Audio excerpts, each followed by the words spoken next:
وكفى وسلام على عباده الذين اصطفى أما بعد فأعوذ بالله من الشيطان الرجيم بسم الله الرحمن الرحيم لقد كان لكم في رسول الله صلى الله عليه وسلم أسوة حسنة وفي موضع الآخر نون والقلم وما يسطرون ما أنت بنعمة ربك بمجنون إنك لعلى خلق عظيم صدق اللہ العظیم۔ محترم صدر جلسہ، میری مشفق و محسن معلمات اور مہمانان رسول اور میری عزیز ماں اور بہنوں، السلام علیکم ورحمۃ اللہ وبرکاتہ۔ آج میری تقریر کا عنوان ہے سیرت مصطفیٰ۔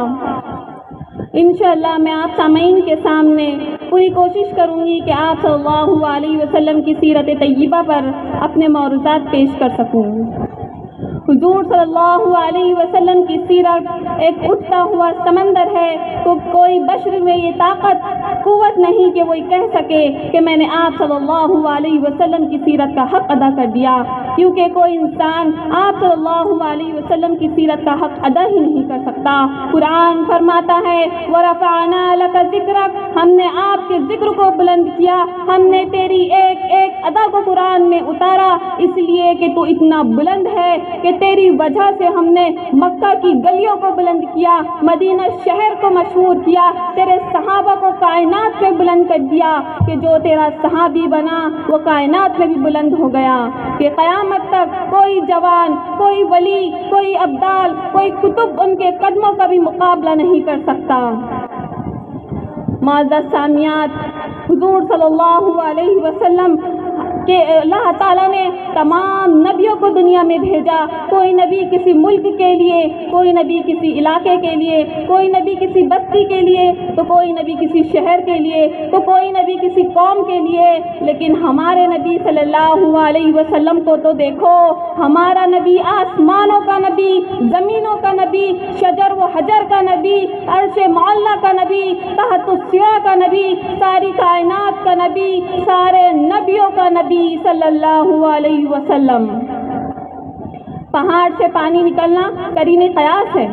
عقل کے خلاف نہیں ہے کہ پانی کے چشمے زمین سے بھی نکلتے ہیں، پانی کے چشمے پہاڑی سے بھی نکلتے ہیں، پانی کے چشموں کا پہاڑی سے نکلنے میں جتنا بڑا کمال ہے، اس سے بھی بڑا کمال میرے آقا صلی اللہ علیہ وسلم نے اس دنیا میں کر دکھایا کہ صلح حدیبیہ کے موقع پر جب صحابہ کرام نے فرمایا یا رسول اللہ پانی ختم ہو چکا ہے، آپ صلی اللہ علیہ وسلم نے فرمایا پانی کا پیالہ لایا جائے۔ جب آپ کے پاس پانی کا پیالہ لایا گیا تو اس میں بہت کم پانی تھا، آپ صلی اللہ علیہ وسلم نے اپنا نبوت والا ہاتھ اس میں ڈالا تو آپ کی انگلیوں سے پانی کے چشمے ابل پڑے۔ معزز سامعات، جو یتیم بن کے دنیا میں تشریف لایا وہ سارے یتیموں کا امام بن گیا۔ آپ نے ایسے ماحول میں قدم رکھا جو انتہائی پرخطر، خوفناک اور تکلیف دہ تھا، کہ وہاں ہر طرف، ہر گلی کوچے میں تلواروں کی جھنکار، گالی گلوچ کی آواز سنائی دیتی۔ اللہ اللہ، کیا خوفناک منظر تھا کہ باپ باپ چلاتی معصوم بچیاں زندہ درگور کر دی جاتی، ایک معبود کو چھوڑ کر سینکڑوں دیوی دیوتاؤں کی پرستش کی جاتی، وہاں کا ایک ایک بچہ تہذیب و تمدن سے نابلد، بے حیائی، شراب نوشی، ہاؤسناکی اور بے حیائی کا دل دادا تھا۔ لیکن قربان جائے آمنہ کے لال اور عبداللہ کے در یتیم پر، جن کی آمد پر لاکھوں سلام، جن کی ولادت پر لاکھوں سلام، جن کی طفولیت پر لاکھوں سلام، جن کی شبابت پر لاکھوں سلام، جن کی نبوت پر لاکھوں سلام، جن کی رسالت پر لاکھوں سلام، جن کے قدموں پر لاکھوں سلام۔ پوری انسانیت میں آپ صلی اللہ علیہ وسلم کا کوئی ثانی نہیں، پوری انسانیت میں آپ صلی اللہ علیہ وسلم کی جیسی کوئی مثال نہیں۔ حلیمہ سعدیہ فرماتی ہیں کہ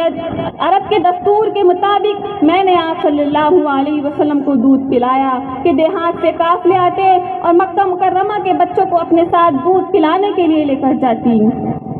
انہی عورتوں کے اندر حلیمہ سعدیہ بھی موجود تھیں، لیکن ان کی اونٹنی بہت زیادہ کمزور تھی، جس کی وجہ سے وہ بہت تاخیر سے مکہ مکرمہ پہنچی، اور باقی تمام عورتوں نے مکہ کے بڑے بڑے سرداروں کے بیٹوں کو لے لیا، ان کے بچوں کو لے کر چلی گئی، اور حلیمہ سعدیہ کے لیے کوئی بچہ باقی نہ رہا۔ تو آخرکار یہ ماں آمنہ کے گھر گئی اور پکار کر کہا، ہے کوئی بچہ؟ ماں آمنہ نے کہا، بچہ تو ہے لیکن تمہیں اسے لینا نہیں ہے، کیونکہ وہ بچہ یتیم ہے اور تمہیں اسے کوئی معاوضہ نہیں ملنے والا۔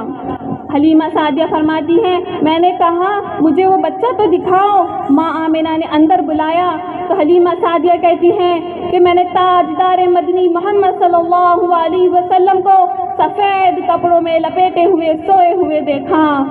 تو میں اس بچے کے قریب گئی تو میں نے خوشبو کا ایک ایسا جھونکا سنا کہ ایسا جھونکا آیا کہ میں نے ایسی خوشبو کبھی نہیں سنی۔ پھر میں اس بچے کے پاس بیٹھ گئی اور میں نے اس کے چہرے سے کپڑا ہٹایا تو چہرے انور کو دیکھ کر میری زبان سے بے ساختہ نکلا، واللہ کیا حسین چہرہ،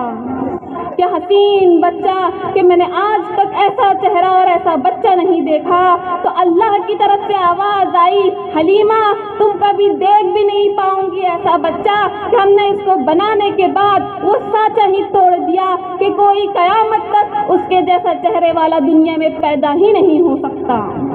اسی لیے قدرت نے وہ سانچہ توڑ دیا کہ کسی کو ثانیت کا شبہ بھی نہ ہو سکے۔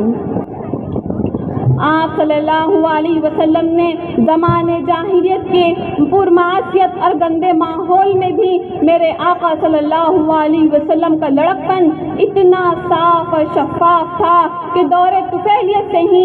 آپ کے عدل و انصاف اور طہارت کے چرچے ہونے لگے۔ مکہ کی گلیوں میں آپ کے عدل و انصاف، امانت، صداقت اور تقوی کا شور تھا۔ جب خاندان قریش میں سے کوئی آپ صلی اللہ علیہ وسلم کا تبصرہ کرتا تو کہتا، آمنہ کا لال کتنا نیک اور بھولا بھالا ہے کہ زمین پھٹ سکتی ہے، آسمان ٹوٹ سکتا ہے، لیکن عبداللہ کا لاڈلا وعدے کی تکمیل سے باز نہیں آ سکتا۔ وعدہ خلافی کیا چیز ہے وہ جانتا ہی نہیں۔ ملا ہے آمنہ کو فضل باری سے کوئی در یتیم، ملا ہے آمنہ کو فضل باری سے کوئی در یتیم، نہیں ہے بحر ہستی میں کوئی در یتیم ایسا۔ معزز سامعات، مسلم شریف کی روایت میں ہے کہ آپ صلی اللہ علیہ وسلم نے ارشاد فرمایا، ان اللہ اصطفیٰ من کنانہ، ان اللہ اصطفیٰ من قریش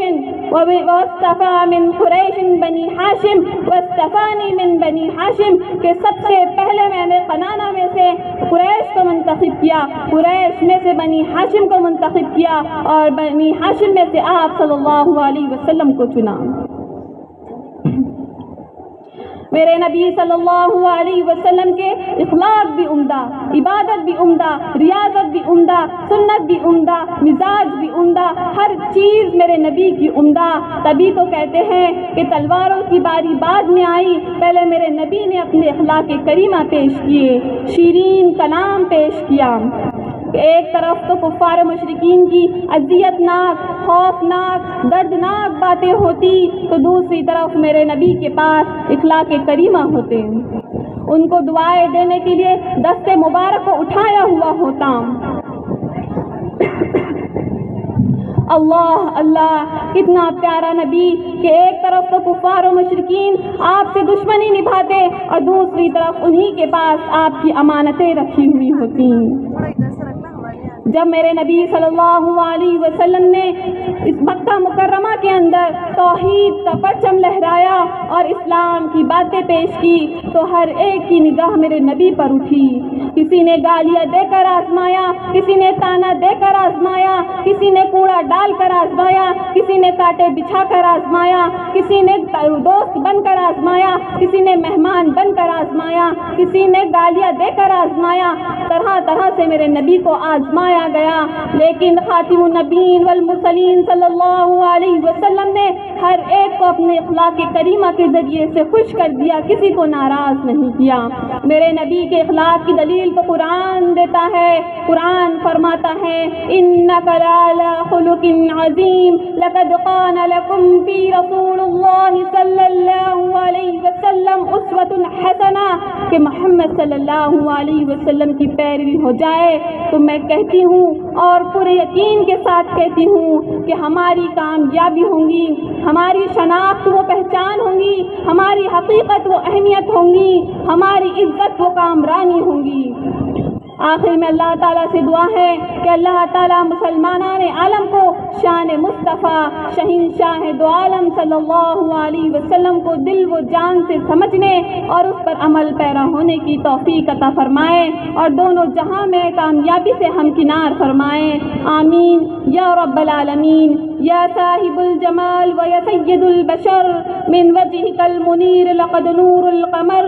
لا يمكن الثناء كما كان حقه